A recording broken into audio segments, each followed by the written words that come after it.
We're going to get to that good news on the vaccine in just a moment. But first, we begin this morning with Minneapolis and the whole country really on edge as a verdict in the murder trial of former police officer Derek Chauvin could come this week. Closing arguments are set to begin today. The prosecution and defense will make their final cases to the jury before it's sequestered for deliberations.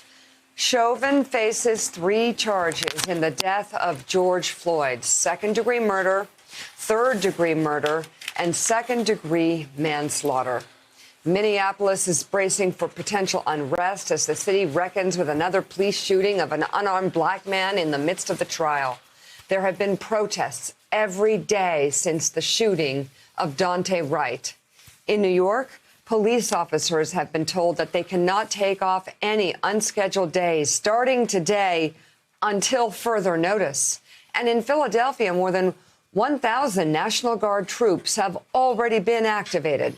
Let's bring in former member of President Obama's task force on 21st century policing, Cedric Alexander. Among his many former law enforcement posts is as a public safety director of DeKalb County in Georgia. And this morning, we are happy to announce he's now an MSNBC law enforcement analyst. We thank you for joining us this morning. Cedric, thank you so much. What are you expecting this week?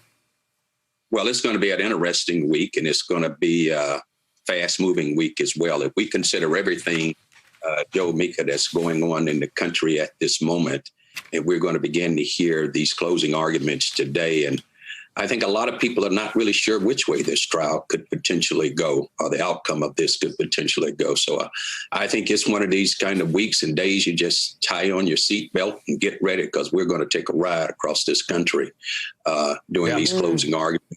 People are going to be waiting, so we'll see. So, Cedric, a lot of we have seen time and again police officers charged in the killing of black men, and we've seen juries do what juries often do, and that is give the benefit of the doubt to a police officer, whether the victim is white or black or Hispanic. In this case, obviously, America saw what happened over 9.5, 10 minutes. Do you expect a different verdict this week than what we've seen in the past, whether it's come out of Baltimore or North Charleston or even on Staten Island with Eric Gardner? Well, I think, Joe, it's kind of really hard to tell. If we consider the past history of police officers being convicted for the killing of black men in this country, and let's be very frank about it, in many cases, there have been very few convictions at all overall. But I think we're at a place in this country at this very moment where people are recognizing something here is very much wrong. We've certainly had a lot of opinion from people in the public and across this country. But the real opinion is going to be decided today, or this week, I should say, by a jury of Chauvin's peers. I don't know what this outcome is going to be. There's an opinion according to the public, but it's going to be that jury that's going to decide. But if we look at history, Joe, if we look at history, has always been on the side of those in this country who feel the most oppressed by police. And we got to fix that, because we need public safety. We need good public safety. Yeah. Eddie Glaude, of course, if we look at the past, if we look at past verdicts, when police officers are standing trial, then there's not reason to believe. There's not a good reason to believe that Derek Chauvin will be convicted, that the jury will come down with a guilty verdict. That said, if you look at the fact that so many of his fellow police officers and police experts actually testified against him, there's reason to believe that maybe this time may be different. What are your thoughts going into this week, where, my gosh, over the next few days, we should know what that verdict's going to be in a case that transfixed America for over a year? Yes, Joe. Well, so look, I'm not sure. I think I agree with you to the extent to which the prosecution has put on an extraordinarily strong case. The evidence is clear. The fellow officers who testified against Chauvin, which suggests that the jury will come back with a guilty verdict on all three counts in some ways. But, you know, the defense was playing to a jury of one. That's all they needed. That's all they need is one juror to have reasonable doubt to hang this jury. So, you know, we can't run ahead, get ahead of our skis, to use Mika's favorite phrase, right? Or one of Mika's favorite phrases. We can't get ahead of our skis here. And I also think we can't expect, an Atticus Finch closing argument on the part of the prosecution here.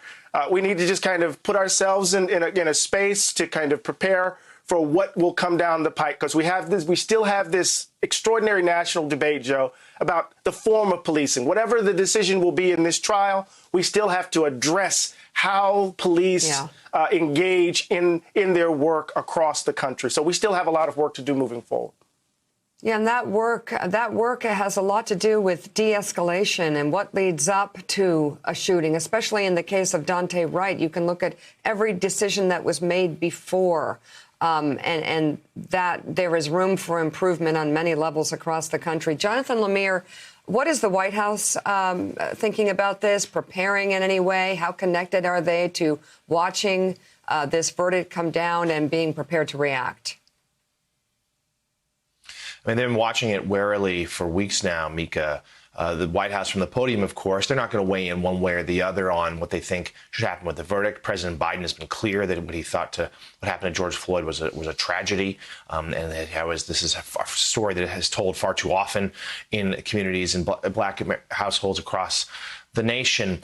Certainly there will be a federal response. National Guard, we're seeing, is being activated throughout the country, and not just in Minnesota, but other cities as well. The president and his team are going to be watching this very carefully. There could indeed be, they're expecting him to hear from him as soon as the verdict is done, or very soon thereafterwards. But even prior to that, we saw him meet with leaders of the Congressional Black Caucus last week, in which he talked about the needing to just change the fundamental relationship between Black Americans and police officers in this country. This was a central focus of his presidential campaign after Floyd's death, and we have seen it happen far too often since then in other moments where black men have died at the hands of white police officers. They are, of course, concerned there could be some violence breaking out. They encourage protests, and we should always underscore the majority of protests after Floyd's death last year were very peaceful. There were times, though, of course, where it did escalate into violence. And I think you will see a coordinated federal response. They're talking to governors. They're talking to mayors in big cities. Certainly a lot of focus on Minneapolis, but throughout the nation, just in case, if there is a verdict, if there is some sort of outcry and outburst, if there is some violence, the federal government will be quick to mobilize. Hey, thanks so much for watching our YouTube channel. You can follow up on today's top stories and breaking news, or catch up on your favorite MSNBC shows all in one place. Download the NBC News app today.